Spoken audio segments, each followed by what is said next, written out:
À l'occasion de la journée nationale de la qualité de l'air samedi prochain, une étude a été dévoilée sur la pollution à Paris.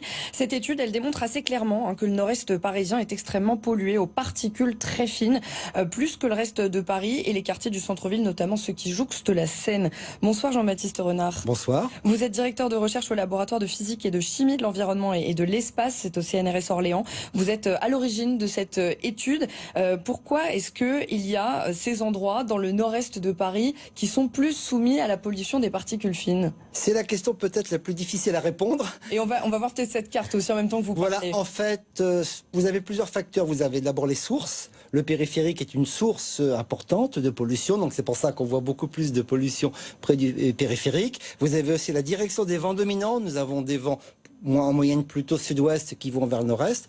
Et puis vous avez la topologie, la topographie de la ville, où vous avez beaucoup plus de petits trucs qu'on appelle des rues canyons, qui sont dans l'est parisien plutôt que dans l'ouest. Vous n'avez pas ces grandes percées. Alors quand on a des épisodes de pollution, comme en ce moment, il faut ventiler. Et malheureusement, les rues de l'est parisien sont beaucoup moins larges et beaucoup moins ventilées que ce qu'on peut avoir. C'est pour ça que la place de l'Étoile n'est pas du tout la zone la plus polluée de Paris, contrairement à ce qu'on pourrait croire. Quand on regarde cette carte, on a un peu la sensation que ce sont les quartiers populaires en fait qui sont très exposés aux particules très fines. Oui. La réponse est oui. Bon, peut-être un peu moins le 11e, 12e qui commence à être un petit peu moins populaire, mais quand même, oui. Ben, ça date aussi de la modification de Paris du 19e siècle où les grands axes ont été commencés par l'ouest, mais n'ont pas été terminés jusqu'à l'est de Paris. Là, il y a un vrai problème de renouvellement d'air. Alors comment est-ce que vous avez mené cette étude? On a la carte qui apparaît à l'antenne et cette carte elle nous montre donc les concentrations alors là on a le nombre de jours de dépassement des seuils de l'OMS et alors on voit là aussi que tout autour du périphérique on dépasse entre 180 et 220 jours par an. Ça fait 7 mois quand même en moyenne et c'est quand même assez important alors que les zones les plus favorables de Paris sont de l'ordre d'une centaine de jours. Oui, tout à fait. Et comment vous avez fait? Alors en fait c'est une société qui s'appelle Polytrack qui fait ces mesures en mettant des petits capteurs optiques mobiles de bonne qualité sur des véhicules électriques de livraison. Donc ce ne sont pas des véhicules supplémentaires, on se sert déjà de ce qui est dans le trafic pour faire toutes ces mesures de pollution et donc en fonction de la livraison des colis, il y a aussi Enedis qui a ces capteurs et donc toutes ces données vont arriver au hasard de la livraison faite par ces véhicules et après toutes ces données sont regroupées et puis moi je suis un scientifique, je collabore avec Polytrack et on a fait une analyse très détaillée des 50 mesures qui ont été faites depuis Paris. Alors la pollution moyenne elle est de l'ordre de 15 microgrammes par mètre cube d'air, ce qui équivaut à 3 fois les recommandations de l'Organisation mondiale de la santé. C'est une pollution qui est majoritairement due à quoi? Au trafic automobile? Ça dépend de l'endroit où vous êtes dans Paris. Près du périphérique, c'est le trafic. À d'autres endroits, ça peut être des chantiers. Vous avez aussi de la pollution importée, notamment lors des grands épandages agricoles. On peut retrouver ça. Donc en fonction de l'endroit où vous êtes même dans si Paris. on est loin des champs agricoles. Ah oui, là, c'est un petit peu de vent qui amène. On est sûr d'avoir cette pollution qui est surtout sous forme gazeuse, mais qui va se transformer en aérosol solide ou semi-solide. C'est une chimie assez compliquée. Donc les sources sont très variées et c'est pour ça qu'on peut avoir à un certain moment, si on regarde la carte journalière, des variations d'un facteur 5 entre une zone dans Paris et puis 1 kilomètre plus loin. Donc c'est vraiment une combinaison très subtile entre les sources importées et les sources locales. Et alors est-ce que vous pourriez nous rappeler justement les effets de ces particules très fines? Parce qu'il y a des particules PM10, donc c'est celles dont le diamètre est équivalent à 10... Inférieur à 10 micromètres, jusqu'à 10 micromètres. Inférieur à 10 micromètres. Et alors les particules très fines, on imagine on peut les respirer encore plus facilement. Exactement, plus les particules sont fines, plus elles vont aller profondément dans l'organisme. Elles vont déjà irriter vos poumons, on a vu les liens notamment avec les épidémies de Covid, les pics de Covid, mais plus les particules sont fines, plus elles vont profondément, on peut les retrouver dans toutes les parties de l'organisme, y compris dans le cerveau. Et donc on sait qu'à court terme, il y a des conséquences pulmonaire, donc respiratoire, mais aussi au niveau des crises cardiaques, une augmentation d'AVC aussi, ça c'est connu. Mais vous allez avoir des maladies à plus long terme qui vont provenir du fait que ces particules peuvent aller partout dans l'organisme. Et on sait maintenant que certaines maladies neurologiques, mais aussi le diabète de type 2, sont la conséquence d'une exposition aux pics de pollution, puis un grand nombre de maladies respiratoires.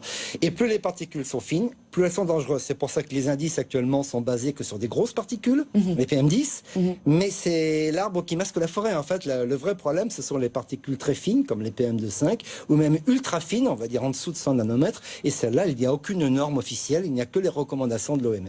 Mais on ne déclenche pas de pic d'alerte simplement sur les PM2,5. Parce qu'on n'est pas encore capable de les évaluer. On les évalue pas trop mal. Polytrack le fait très bien, Air Paris le fait très bien aussi.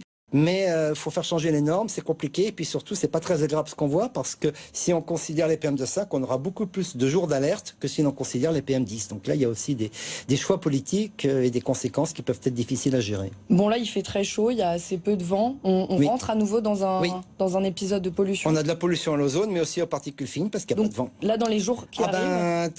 Tant que la pluie n'arrive pas, ou que le vent ne revienne pas, on va continuer à monter un peu. Bon, je crois que ça va pas durer très longtemps, parce que il y a un changement de temps prévu pour la fin de la semaine, mais là on voit depuis quelques jours que ça monte régulièrement, et là ce sont typiquement les sources locales qui vont contribuer à cette pollution. Bon, le tableau qu'on dresse est assez pessimiste, mais on va parler quand même des solutions.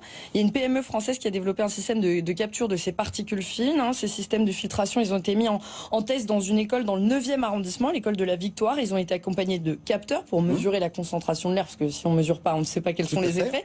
Est-ce qu'on a des retours justement sur l'efficacité de ces machines? Oui, alors aujourd'hui a été présenté les résultats dans cette école, et il y a un abattement d'à peu près 30%. Donc c'est tout à fait intéressant, parce que ça veut dire qu'on va pouvoir très fréquemment passer en dessous de ce seuil fatidique des 15 microgrammes dont l'OMS a fixé comme limite à ne pas dépasser au cours d'une journée.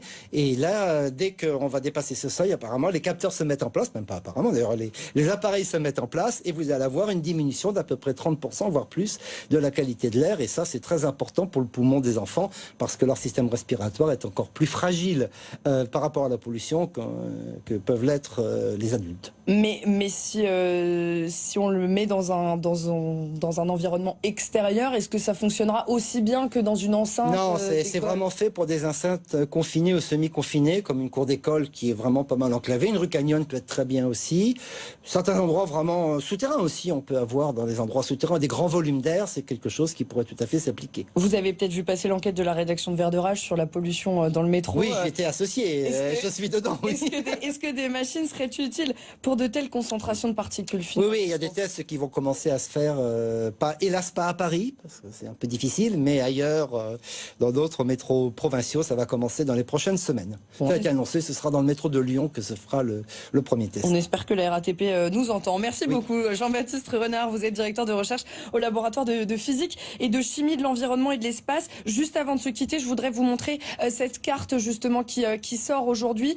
C'est une carte que vous pouvez retrouver sur le site internet de pollutrack.net. Voilà, vous la voyez, cette carte, elle est à l'antenne. Eh bien, elle nous montre aujourd'hui, hier, 9 octobre, elle nous montre les concentrations donc en particules extra fines, donc les 2,5, les particules très fines, à Paris. Donc, ça nous montre la situation de la journée de ce lundi. Voilà, donc pour cette carte qui sort aujourd'hui.